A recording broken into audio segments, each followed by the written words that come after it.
ఉమ్మడి తూర్పు గోదావరి జిల్లా వ్యాప్తంగా లోక్ అదాలత్లకు అనూహ్య స్పందన లభిస్తోంది. లోక్ అదాలత్ ద్వారా 10,000 కేసులు రాజీ చేయాలని లక్ష్యంగా నిర్ణయించుకున్నారని తూర్పు గోదావరి జిల్లా న్యాయ సేవాధికారి సంస్థ చైర్మన్, జిల్లా ప్రధాన న్యాయమూర్తి గంధం సునీతతో తెలిపారు. ఇక రాజీ మార్గమే రాజమార్గం అంటున్న గంధం సునీతతో మా correspondent Rajubabu face to face ఇప్పుడు చూద్దాం.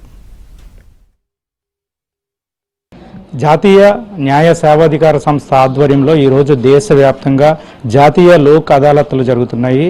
ఏళ్ల తరబడి పెండింగ్లో ఉన్న కేసులను సత్వరమే పరిష్కరించి రాజీ మార్గమే రాజమార్గం ద్వారా కేసులను పరిష్కరించేందుకు ఈరోజు తూర్పుగోదావరి జిల్లా కోర్టు ప్రాంగణంలో జిల్లా న్యాయమూర్తి, జిల్లా ప్రధాన న్యాయమూర్తి, జిల్లా న్యాయ సేవాధికార సంస్థ చైర్మన్ గంధం సునీత ఆధ్వర్యంలో ఈరోజు రాజమండ్రి కోర్టు ప్రాంగణంలో ఇక్కడ జాతీయ లోక్ అదాలత్ నిర్వహిస్తున్నారు. మనం అసలు ఈ జాతీయ లోక్ అదాలత్ ద్వారా తూర్పుగోదావరి జిల్లాలో ఎన్ని కేసులు పరిష్కరించాలనేది లక్ష్యంగా నిర్ణయించుకున్నారు. మనం ఆమెతో మాట్లాడదాం. చెప్పండి మేడం. మేము ఈ లోక్ అదాలత్ లో అయితే ఈ సంవత్సరం జరిగే చివరి లోక్ అదాలత్ అండి ఇది. దీనిలో 18,000 కేసెస్ ని ఐడెంటిఫై చేయడం జరిగింది. దానిలో ఐడెంటిఫై చేసిన కేసెస్ లో అన్ని రాజీ చేయడం అనేది కుదరదు కాబట్టి 10,000 కేసెస్ కి తగ్గకుండా ఈ లోక్ అదాలత్ లో రాజీ చేయాలని చెప్పి నిర్ణయించుకున్నామండి.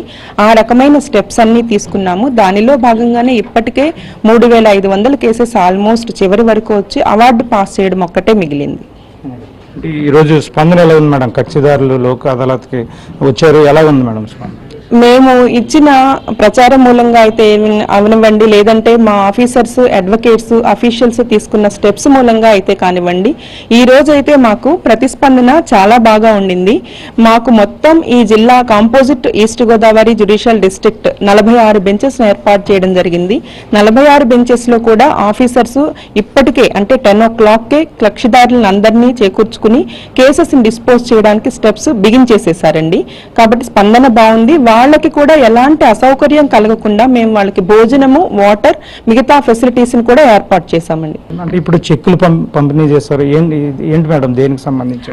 అవి యాక్సిడెంట్ కేసెస్ అండి. వాళ్ళు ఒక మనిషి చనిపోయినా, యాక్సిడెంట్ జరిగి యాంపుటేషన్ అయినా, దెబ్బలు తగిలినా వాళ్ళకి ఇన్సూరెన్స్ కవరేజ్ కనుక ఉంటే, ఆ లారీ అయితే అవనివ్వండి, కారు, వెహికల్ ఏదైతే అది ఇన్సూరెన్స్ ఉంటే ఇన్సూరెన్స్ కంపెనీ వాళ్ళు వైలేషన్స్ ఏమీ లేవు, డ్రైవింగ్ లైసెన్స్ ఉంది, పర్మిట్ ఉంది, ఫిట్నెస్ ఉంది అనుకున్నప్పుడు వాళ్ళు ముందుకు వచ్చి మాకు బీమా వాళ్ళకి కవరేజ్ ఉంది కాబట్టి మేము కడతాము అని చెప్పి లోక్ అదాలత్లో సెటిల్ చేసుకుంటే ఆ చెక్సే కాదండి, సెటిల్ చేసుకున్న 4 రోజుల్లోపు డైరెక్ట్ గా ఆ వ్యక్తి ఎవరైతే ఉన్నారో బెనిఫిషియరీ వాళ్ళ అకౌంట్ లో ఆ అమౌంట్ డిపాజిట్ చేసేస్తారండి ఆ చెక్కు రూపంలో. జర్నలిస్ట్ సతీష్తో రాజుబాబు, ABN ఆంధ్రజ్యోతి, రాజమండ్రి.